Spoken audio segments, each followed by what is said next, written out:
merci à toutes et tous d'être venus. Je tiens à apporter mes remerciements à Monsieur Valentin Jean-Luc, maire de Ruelle, qui nous a mis à disposition cette salle pour vous accueillir. Madame Hélène Gingas, qui devrait arriver ou qui devra passer, maire de Fléac et conseillère départementale. Fatna Ziad, conseillère départementale qui représente le président du département. Pour les institutionnels, Monsieur Jérôme Le Carreau, lieutenant-colonel, qui représente le colonel de gendarmerie de Charente, ainsi que son adjudant-chef Farid Messéal. Ils sont là. Bienvenue, j'allais vous remercier. Voilà, soyez remerciés d'être venus. Voilà, parfait. Je continue les remerciements. Frédéric Gauthier, je l'ai vu au fond, mais tu avais une place devant. Directeur de Charente-Haut. Monsieur Cédric Gégou, directeur d'Oméga, Emmanuel Lambert, responsable qualité Oméga, Jean-Michel Nivet, qui est à la tête de l'association pour le droit à mourir dans la dignité.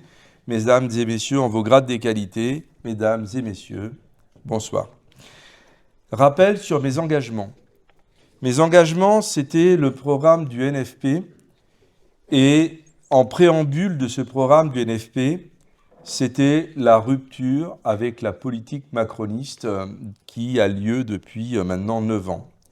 Il faut savoir qu'en 9 ans, le nombre de pauvres est passé de 9 millions à 11 millions et que le nombre de SDF est passé de 150 000 à 350 000. Les gens qui s'occupent des associations ici sont bien placés pour le savoir. Et quelque part, la rupture avec la parole donnée a été consommée dès le départ, puisque notre président de la République avait dit qu'au bout d'1 an, après 2017, il n'y aurait plus personne qui dormirait dans la rue. Et malheureusement, ça a été quasiment multiplié par 2,5. Donc, je vous le disais tout à l'heure, ne jamais croire un élu, mais simplement regarder ce qu'il promet et le juger sur ses actes. Et je vous demande de faire de même avec moi. On s'est engagé sur quelque chose et les votes des députés, c'est une chance inouïe, ils sont sur le site de l'Assemblée nationale et on ne peut pas tricher. Vous avez exactement ce que chacun d'entre nous vote ou ne vote pas et vous pouvez tranquillement aller voir si ce que je vous raconte, c'est des histoires ou pas. Alors, je vais partir, je dirais, de l'international, le national, le fonctionnement du cabinet et les perspectives pour 2026, ce qui nous permettra de comprendre l'état d'esprit dans lequel on peut éventuellement se rencontrer, travailler ensemble ou porter les valeurs qui nous animent. Quelle est la boussole au niveau de l'international et qu'est-ce qu'on doit donner comme cap sur les positions de la France et sur ses actes ? En fait, il faut une boussole et un cap fidèles à 2 choses. 1, le droit international, c'est-à-dire qu'on protège les pays les plus fragiles par rapport aux pays, asseyez-vous, par rapport aux pays les plus forts, et quelque part, on fait en sorte que ce n'est pas la loi du talion, la loi du plus fort, qui arrive effectivement à bousculer les frontières. Je vous donne 3 exemples. Ce qui s'est passé en Ukraine, avec ce qu'a fait Poutine, ce qui s'est passé à Gaza, avec ce que fait Netanyahou, et ce qui s'est passé au Venezuela, avec ce qu'a fait Trump. Donc on voit que quand le droit international n'est pas respecté, on a quand même un petit souci. Et enfin, pour nous, ce qui nous anime, c'est l'autodétermination des peuples à choisir leur destin à travers des élections, mais une forme démocratique d'expression. Et donc ça, c'est important parce que par l'élection, vous déléguez actuellement le pouvoir à des élus qui vous représentent. On est pour une 6e République. Je ne dis pas que c'est la meilleure des solutions, mais c'est la moins pire, c'est-à-dire des élus représentatifs. Je suis pour un mandat impératif, et on pourra détailler ce que c'est par rapport à un mandat comme actuellement il y a en France. Donc, il faut comprendre que pour qu'une démocratie se déroule comme il faut que vous soyez informés de manière, je dirais, factuelle. Or, avec la montée des réseaux sociaux et la montée de l'appartenance des médias aux plus riches dans tous les pays, on a quand même un problème sur le traitement de l'information et sa véracité. À l'heure de l'intelligence artificielle, vous pouvez le constater, on ne sait plus ce qui est vrai de ce qui est faux. Je viens de lire juste avant d'arriver que les scènes de liesse sur l'enlèvement de Maduro étaient complètement fausses. TF1 vient de faire effectivement une déclaration. C'était une demi-heure avant que j'arrive.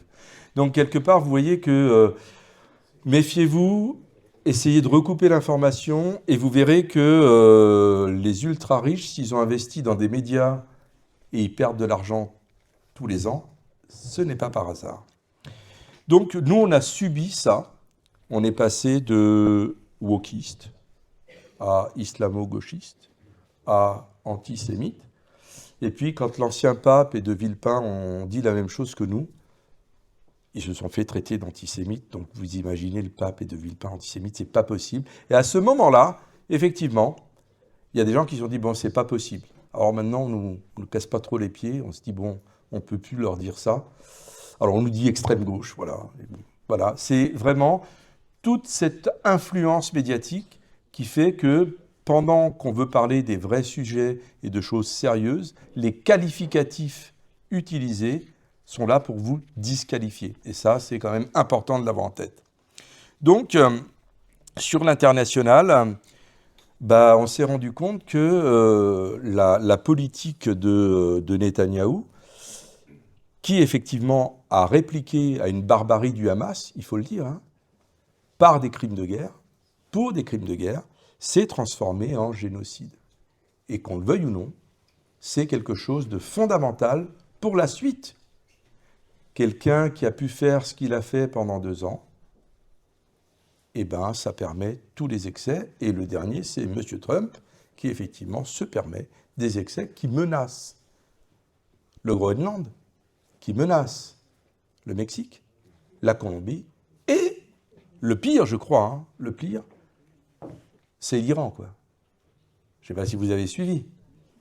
Il a dit, oui, allez-y, prenez les villes, révoltez-vous. Donc il y en a des gens qui sont révoltés, 3400 morts. Il dit, non, tout compte fait, les morts s'est arrêté, j'y vais pas. Voilà un petit peu ce qui s'est passé là récemment. Donc je dis ça parce que est-ce qu'on sait tout ce que font ces gens-là? Est-ce qu'on sait ce qui se passe au Moyen-Orient? Non. Je vous donne quand même les chiffres. Plus de 100 000 morts, censure et assassinat de centaines des journalistes. Alors je suis allé chercher. La plateforme Stop Murdering Journalists met à jour une liste nominative de journalistes assassinés à Gaza. Au 2 janvier 2026, elle recense 329 journalistes assassinés. Comment voulez-vous savoir ce qui s'y passe vraiment? Vous ne le savez pas. Et moi non plus. Mais on a eu quand même, avec les téléphones portables, des retours de ce qui se passait, de ce que vivaient les Gazaouis sur place. L'interdiction de 37 ONG, maintenant c'est la maladie, la famine en plein hiver, et en plus, alors qu'il y a un cessez-le-feu, M. Netanyahou continue de bombarder les camps pour les exterminer complètement, ces pauvres Gazaouis. Sachez que le nombre de morts parmi les civils et les enfants, on n'a jamais vu ça. Donc, quelque part, moi je suis fier d'appartenir à un groupe qui a tenu bon là-dessus, qui a dit la vérité, et qui, tout doucement, je vous le disais tout à l'heure, avant que vous arriviez, si le mensonge prend l'ascenseur, la vérité prend l'escalier, et au bout de 2 ans, les faits nous donnent raison. Encore fallait-il tenir, parce que je vous cache pas qu'il y a des collègues pour qui ça a été très difficile. Quand vous arrivez au repas le midi avec le beau-père, la belle-mère, les beaux-frères, et qui vous traitent d'antisémite, ça met une ambiance un petit peu désagréable, et c'est pas facile à vivre. Donc il a fallu être nous-mêmes solidaires avec tous les gens qui vivaient au quotidien, soit des attaques, soit des menaces de mort, dont j'en ai fait partie et d'autres pires que moi, soit effectivement des attaques au sein même des familles par rapport à ce qui se racontait dans les médias. Donc ça, c'est important de vous le dire. Et donc, on voit que ces tensions internationales s'accélèrent. Pourquoi? Et que l'anxiété augmente. Vous êtes au courant de ce qui se passe, et je vous l'ai dit tout à l'heure. Et ce que les gens n'ont pas en tête et ce qu'on n'a pas analysé les médias, que vous devez avoir en tête. Trump, il prend le Venezuela et dit « ouais, narcotrafic ». Mais non, c'est le pétrole. Il l'a dit juste après avoir enlevé Maduro et sa femme. Et effectivement, à ce moment-là, Il dit, bah, c'est le pétrole qui m'intéresse, tu me dois 50 millions de barils de pétrole. OK? Donc ça, c'est la première des choses. Et vous vous dites, mais pourquoi il n'a pas fait avant? Que je sache, Netanyahou, il a un mandat d'arrêt international contre lui, Maduro n'en a pas. Donc, pourquoi il n'a pas fait avant? Ben parce que cet été, quand vous cherchez, la Chine a signé un contrat avec le Venezuela pour s'approvisionner en pétrole. Mais attention, les gens, en dehors de paiement dollars. Et là, ils ne sont plus d'accord, parce qu'après les accords de Bretton Woods, tous les échanges en pétrole doivent se faire en dollars. Or, les gens en ont marre d'avoir un pays qui, effectivement, vit au-dessus de ses moyens, les États-Unis, et qui vit au-dessus de ses moyens parce qu'il a la planche à billets qui s'appelle le dollar, et qui n'est plus du tout garanti sur une quantité d'or comme à une époque. Donc ça, il faut l'avoir en tête. Et l'Iran fournit la Chine en pétrole. Et quand vous regardez effectivement le comportement de Trump, vous comprenez que les États-Unis ont compris qu'ils ont perdu la guerre contre la Chine, puisque le Groenland, alors ce n'est pas le pétrole, mais ce sont les terres rares qui vont permettre effectivement d'essayer pour les États-Unis de rattraper le retard qu'ils ont sur l'intelligence artificielle, la production de processeurs, la production de moteurs électriques, etc., etc. Donc en fait, ce qui est intéressant dans cette histoire, c'est que quand on regarde effectivement ce qui se passe et qu'on cherche un petit peu à comprendre la cohérence, on voit que ça ne se fait pas par hasard. Et ça, c'est quelque chose d'important pour vous. Alors, j'arrête avec l'international. Comment nous, en France, on vit tout ça? Alors, ce qui est intéressant, par exemple, c'est que depuis quelques mois, et je le vois en commission des affaires économiques, toutes les femmes et hommes politiques parlent de souveraineté. Et puis les médias, quelques médias s'y mettent, on parle de souveraineté. Ok, on y va, on parle de souveraineté, mais moi j'ai remarqué qu'il y a des gens qui ne parlent jamais de souveraineté. Bon, ils ne sont pas là, mais ils m'excuseront. La famille Hermès, Bernard Arnault, Françoise Bettencourt, François Pinault, Rodolphe Saadé, Emmanuel Besnier, Xavier Niel, Vincent Bolloré, et j'en passe. Et pourquoi ces gens-là ne parlent jamais de souveraineté nationale? À votre avis, pourquoi? Parce qu'eux, ils sont pour les accords de libre-échange. Ils sont pour la mise en concurrence des salariés sans contrainte environnementale et sans contrainte sociale. Ils sont d'accord avec ça. Ils peuvent commercer. Ces gens-là, ils sont pour les accords de libre-échange. Pourquoi? Parce que l'environnement, ils n'en ont rien à faire. Et je vous disais tout à l'heure que quand ils vous mettent en concurrence avec le Mercosur, avec des fermes qui ont des milliers de vaches et qui produisent sans aucune contrainte, avec des animaux nourris aux hormones, quel agriculteur français, quel agriculteur qui fait une agriculture familiale va pouvoir s'en sortir? Aucun. Mais, on va vendre de l'industrie, on va vendre des voitures et on va vendre des produits de luxe. Donc ces gens-là ne sont pas pour qu'on contraigne les produits importés aux normes sociales et environnementales. Ils ne veulent pas de la régulation des États, ils veulent pouvoir faire ce qu'ils veulent avec leurs règles à eux, d'où ces multinationales qui investissent les médias, qui investissent par les lobbying le Parlement européen et qui essayent de faire en sorte que les États n'aient plus de contraintes à leur faire. Alors une fois qu'on a compris ça, on se dit, ok, est-ce qu'il y a des gens un peu têtus? Oui, nous. On est têtus. Et on est très têtus. Et on est tellement têtus que pour le Mercosur, le Parlement européen se prononcera le 21 janvier sur une saisine à l'initiative de la France insoumise de la Cour de justice de l'UE. Et s'ils votent pour la saisine, déjà, on suspend l'accord pendant 6 mois. Ça devrait laisser le temps à M. Macron de mettre la pression sur l'UE et de dire que si jamais, effectivement, on va au bout du bout, eh bien, la France pourrait ne pas donner sa dotation et la réserver à ses agriculteurs, par exemple. Vous voyez ?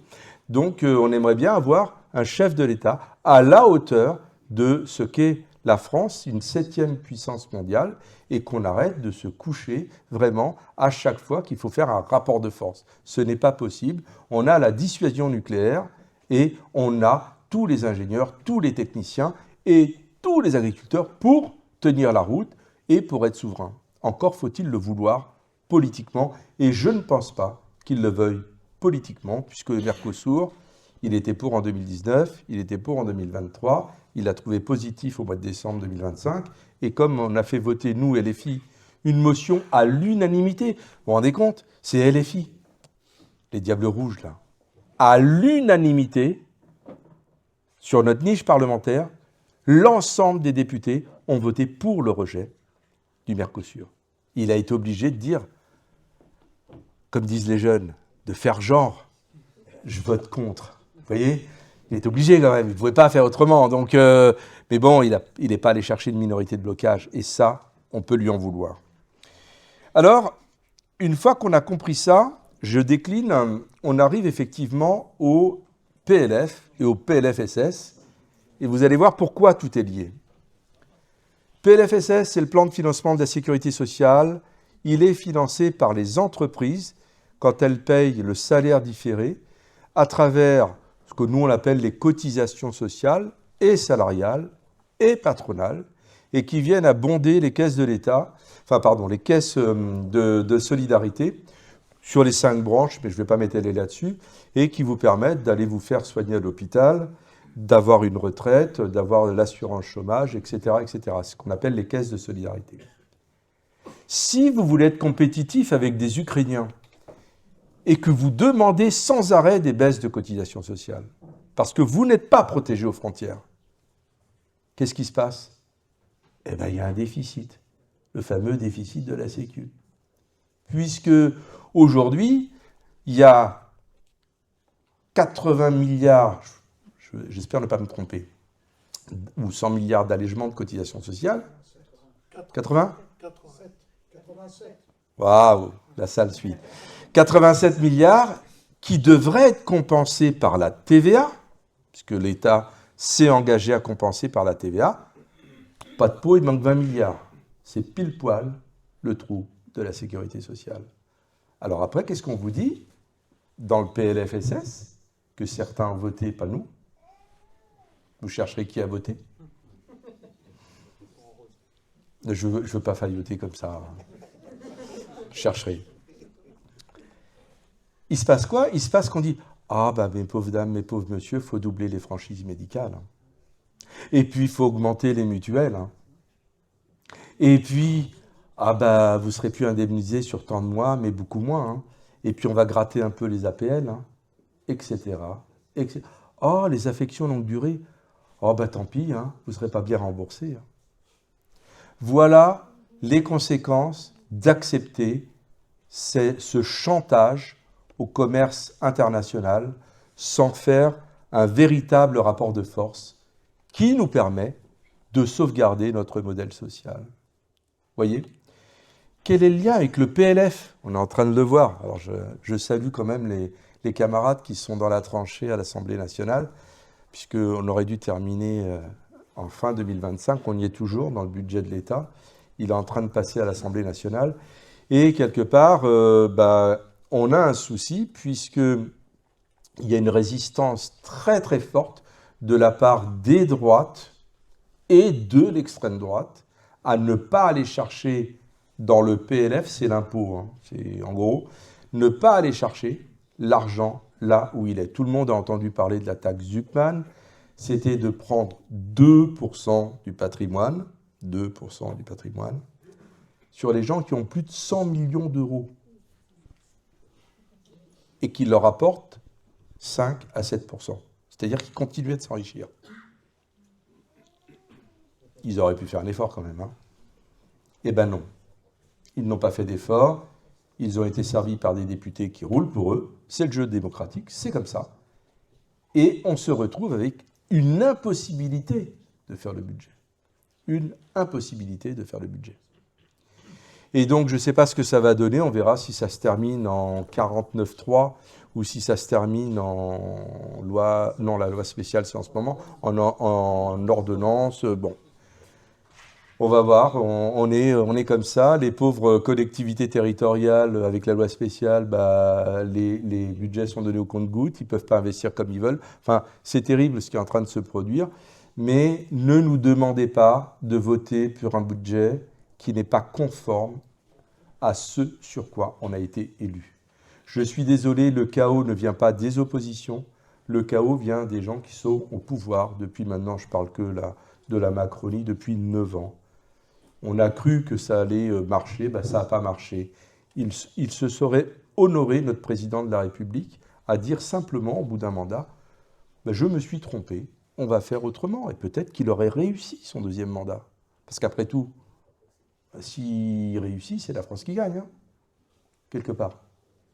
Donc, quelque part, aujourd'hui, on se dit, bah non, il l'a loupé. Donc, quelque part, nous, je vous parlais d'une boussole sur l'international, à savoir le droit international et l'autodétermination des peuples. Et ben, on a une boussole sur le budget. C'est une juste répartition de la contribution de l'impôt et des cotisations sociales pour répondre aux besoins de la population, engager la planification et les investissements afin de se préparer aux conséquences du dérèglement climatique et surtout assurer les missions de service public parce que, je l'ai dit tout à l'heure, à quoi servait le PLFSS, mais le PLF, c'est quoi? Ben, c'est l'armée, la police, les écoles, c'est tous les fonctionnaires qui effectivement assurent ce qu'on appelle les missions régaliennes de l'État. Et quelque part, quand vous faites en sorte que votre budget, vous le faites d'une certaine manière, alors je vous le donne à la hache, hein, essayez d'avoir ça en tête, je l'ai dit l'autre fois à Savoyot. C'est un rapport du Sénat qui n'est pas fait par nous, hein, qui est fait par un sénateur, les Républicains, avec un sénateur communiste. 211 milliards de cadeaux fiscaux, sans contrepartie, fait aux entreprises, mais pas que, il y a des niches fiscales dedans, il y a tout un tas de choses, et 62 milliards qui ne rentrent pas dans les caisses de l'État, mais avec des chevauchements. Alors je suis allé voir les spécialistes des budgets chez nous, et je leur ai dit, mais attends, en gros, si je dis 240 milliards, je suis dans le vrai, ils me disent oui. Ça représente quoi? Alors on a eu une discussion. Est-ce que vous savez ce que ça représente dans votre tête, 240 milliards, qui donc sont déversés, mais sans aucune contrainte, sans aucune contrepartie? Est-ce que vous savez ce que ça représente? Non, hein, c'est compliqué. Hein. Je vous ai dit qu'on avait 10 millions de pauvres. 10 millions, 11, hein, mais on va dire 10, on va simplifier les calculs. C'est le prof de maths qui parle pour avoir les ordres de grandeur. 240 milliards, vous les donnez à 10 millions de personnes comme ça, puisque vous les donnez et ça ne sert à rien actuellement. Vous savez ce que ça représente? 2 000 € par mois, 24 000 € par an. Et vous les donnez comme ça. Et attendez, j'ai regardé parce que je me suis dit, mais attends, on ne va pas le faire, puisqu'il y en a qui bossent et qui gagnent moins. Donc, mais c'est simplement faire une expérience mentale pour se dire, mais si on leur donne ça, en plus ils payent des impôts, j'ai regardé, ils payent des impôts, donc vous récupérez une partie. Ils ne touchent plus le RSA, donc vous ne dépensez pas. Et en fait, ça fait 74 milliards qui rentrent et qui ne sortent pas des caisses de l'État, et je me suis dit, allez, sur 2 000 €, ils dépensent 800, soyons larges. Et c'est 96 milliards de consommation qui iraient aider nos TPE, PME, parce que ça relancerait les petites entreprises, parce que les gens auraient un peu d'argent. Donc quand on parle de 240 milliards et qu'on voit que la consommation est grippée, que les gens n'arrivent pas à faire des travaux, que les gens n'investissent plus, n'achètent pas, eh bien vous avez une solution là. Donc qui n'est pas juste et pas applicable, parce que par rapport à ceux qui travaillent, ce n'est pas possible. Mais ça vous donne les ordres de grandeur de ce que ça représente. Et c'est pas rien. Et c'est pas rien. Donc, une fois que j'ai dit ça, on a dans le PLF le refus de taxer les grandes fortunes, les 240 milliards, je viens de vous en parler, et puis cette concurrence infernale qui, effectivement, nous touche directement en Charente parce qu'il y a des petites et moyennes entreprises qui ont subi la prédation. Et je tiens à remercier, à saluer la présence de Dimitri de Sud, de Christelle, Fabrice, Greg et Philippe de le Casse Industrie qui n'ont pas de salaire depuis 6 mois. Voilà dans quel monde nous vivons. Et de Victor qui était chez Sally First. Ils sont toutes et tous victimes de la fameuse compétitivité et de toujours moins pour eux et toujours un peu plus de fric pour quelques-uns. Donc ça, c'est pour vous donner le contexte de ce qui se passe quand on vous dit qu'il faut être compétitif. Quelles sont les conséquences? Vous voulez jouer sur le marché mondial alors que votre pays il est là? Bah, les grandes entreprises ils se sont dit hop, hop, hop, on va enrichir un peu cela et on va vous mettre en compétition. Et donc, vous vivez tranquillement un déclassement. C'est ça le déménagement du monde. Alors les conséquences, c'est le carbone et je dirais l'écosystème qui pâtissent. Et ce sont les maladies professionnelles, les maladies politiques. Parce qu'on vous contraint, donc vous tombez en burn-out. Votre santé, votre système cardiovasculaire, tous des règles. Et puis, quand on parlait du Mercosur, bah vous importez des produits qui sont plus chimiques qu'en France, parce que notre agriculture, même si elle est parfaite, elle est quand même un peu plus vertueuse. Et ils sont obligés, pour être compétitifs, de mettre davantage de chimiques, de polluer nos sols. Et, mesdames et messieurs, j'ai le regret de vous dire que dans les pays de l'OCDE, nous avons le plus fort taux de cancer, que ce soit chez les petits, les jeunes, comme chez les grands.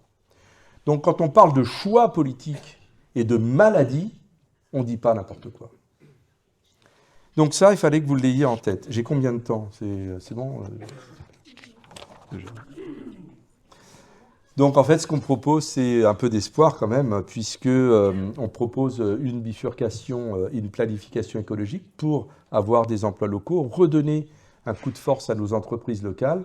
Si jamais vous dites de faire une planification, que vous maîtrisez les surplus d'eau, parce que vous faites du stockage, je ne parle pas d'aller les pomper, vous faites du stockage quand il y a des surplus, vous évitez aux assurances de payer de la casse, vous permettez aux agriculteurs d'avoir des réserves d'eau quand il y en a trop, si vous la stockez comme il faut, par exemple. Vous permettez effectivement, contrairement au gouvernement, de faire une véritable politique d'isolation pour que les gens dépensent moins dans les énergies pour se chauffer l'hiver, ou avec les clims pour se refroidir l'été, etc., etc. Donc la bifurcation écologique que l'on propose, avec une planification, ça permet non seulement de rendre les gens moins sujets au dérèglement climatique, parce que nos pauvres personnes âgées, il y en a qui finissent, vous regardez la surmortalité, ne me croyez pas sur parole. Allez voir les surmortalités quand il y a des pics de chaleur. Et regardez les personnes qui ne passent pas le cap, quoi. C'est flagrant. Là, il y a une vraie corrélation. Donc, quelque part, prendre soin de sa population, c'est penser à tout ça. Et puis, je ne vous fais pas tout le détail, puisque je pense que j'ai explosé le... Donc, voilà. Donc, du coup, j'arrive un petit peu sur les enjeux de 2026, puisque je vous ai dressé un petit tableau de tous les liens. Pourquoi le budget, c'est important et pourquoi c'est une répercussion sur les entreprises locales et sur votre vie au quotidien. Ça, il faut l'avoir en tête. Et donc, les enjeux sur 2026, mon engagement devant vous, que je tiens en général, quand je donne parole, c'est de déposer ce qu'on appelle une PPL, une proposition de loi sur la qualité de l'eau. J'ai déjà déposé une proposition de loi, 2-3 propositions de loi, des propositions de résolution sur le ruissellement, je crois, de mémoire, et sur la qualité. Une PPL, et elle est fondamentale, celle-là, et j'espère que peut-être que la majorité la mettra en discussion. Une PPL sur l'intelligence artificielle, parce que c'est absolument incroyable ce qui est en train de se produire. Je vais vous faire une confidence. Elle n'engage que moi.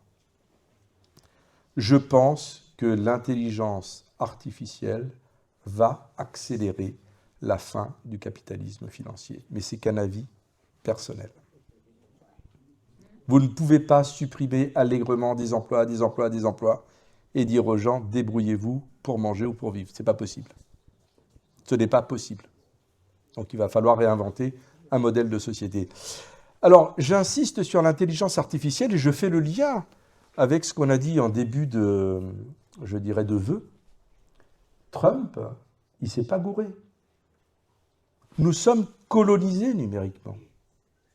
Les serveurs appartiennent aux Américains, les tuyaux appartiennent en partie aux Américains, et les données appartiennent aux Américains. Donc, quand on parle de colonisation numérique ou de techno-féodalisme, c'est comme ça le terme qui est en train d'apparaître, c'est pas rien.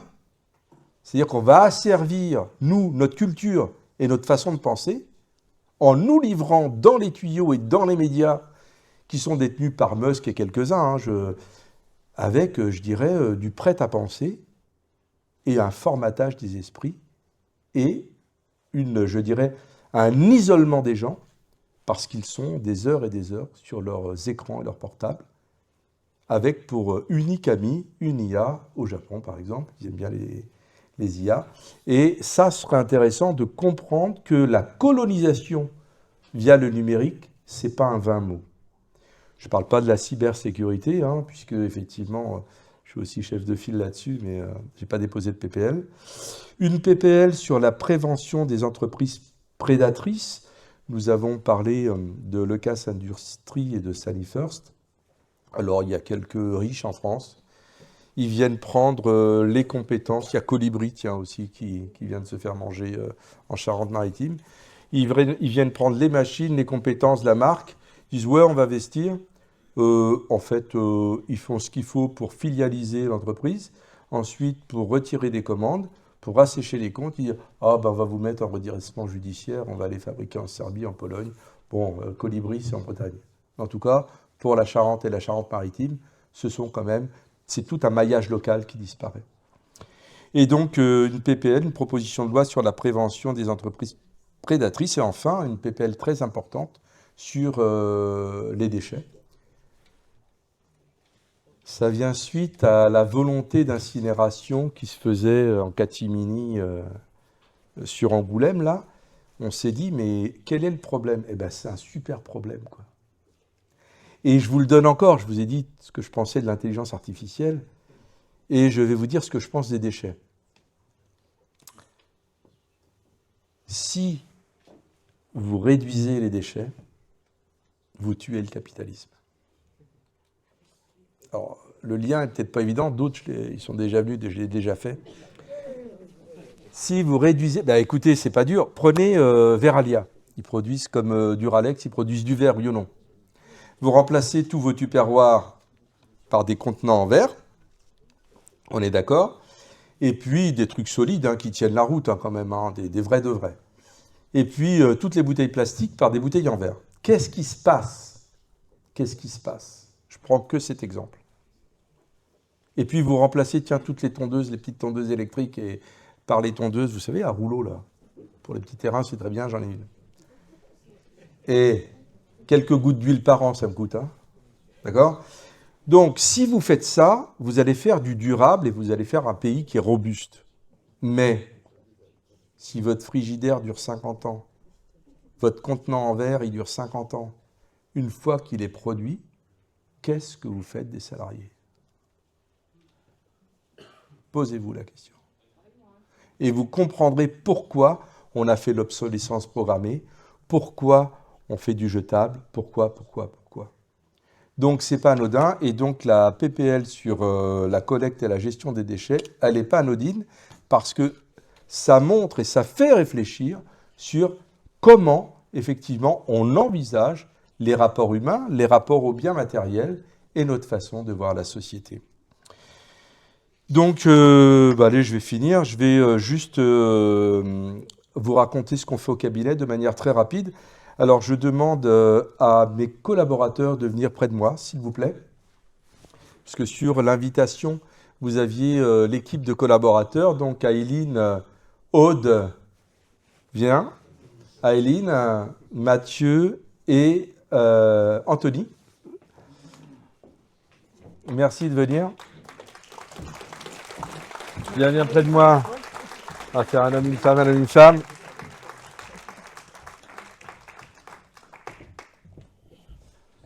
Moi, j'ai mes gardes du corps, elles sont femmes. Regardez, voilà. Et donc, alors, je tiens à remercier aussi même si je ne les fais pas monter là. Donc, Richard, Jean-Richard, Christian et Jean-Luc, qui avec moi faisons quelques travaux bénévolement à la permanence afin d'améliorer l'accueil du public et les conditions de travail des assistants et des assistantes parlementaires, notamment, je les remercier. Et avec mes 5 assistants parlementaires, 2 bénévoles qui sont vraiment des pièces maîtresses, qui s'appellent Monique. Elle est quelque part dans la salle. Et François qui tient un bébé dans ses bras et qui s'occupe de tout le site internet. Alors c'est important parce que qu'est-ce qu'on fait au cabinet? On fait des contre-propositions, des contre-budgets, on montre que l'on peut faire autrement, c'était le sens de mon discours. Quand c'est possible, nous cherchons à améliorer des projets comme la fin de vie où j'étais chef de file, ou le projet de loi sur la cybersécurité où effectivement l'apport de votre serviteur et de mon groupe parlementaire est très apprécié. Nous nous battons sur le culturel. Je vous rappelle que ce qui s'est passé au niveau du FIBD, on avait fait le nécessaire déjà parce que l'an dernier, ça battait un peu de l'aile sur la collecte et la distribution de BD auprès des gamins qui n'ont pas de moyens pour que tout le monde puisse avoir accès à la culture. Nous contrôlons bien sûr l'action du gouvernement. Nous accompagnons les gens abandonnés. On a de plus en plus de gens qui viennent à la permanence parce que l'État est défaillant, les associations n'ont plus les moyens et ils viennent à la permanence et on fait ce qu'on peut. On a 0 pouvoir de décision, mais on a un gros pouvoir d'influence. Et enfin, je suis un des rares députés, peut-être le seul, il faudra vérifier, à vous rendre compte toutes les semaines à travers mon site. Où est l'affiche? Elle est là. Donc elle est là, c'est renépilato.fr. Toutes les semaines, grâce à leur travail, sans eux, le député n'existe pas. Et sans la mise en forme par François, sans l'administratif et par Monique, tout ce que vous voyez là, ça n'existe pas. Donc faire poup-poup-pidou et se croire le meilleur tout seul, ça, c'est pas possible. Enfin, pas chez nous, quoi. Et donc, quelque part, je tiens à saluer, à les remercier vraiment pour tout le travail qu'ils font et tout ce que ça nous permet de faire et comment améliorer l'image de LFI. Et leur travail est fondamental. Donc, il est temps de vous souhaiter les meilleurs vœux de santé, de joie, de bonheur pour vous toutes et tous, ainsi que pour toutes les personnes qui vous sont chères pour cette année 2026. Et pour finir, une citation de Jules Verne, légèrement actualisée. Tout ce qu'un humain peut... Oui, il dit un homme, oui. Donc, j'ai dit tout ce qu'un humain peut imaginer, d'autres humains peuvent le concrétiser. Alors les gens, imaginez sans relâche pour que notre monde soit meilleur et place au moment de convivialité. Je vous remercie.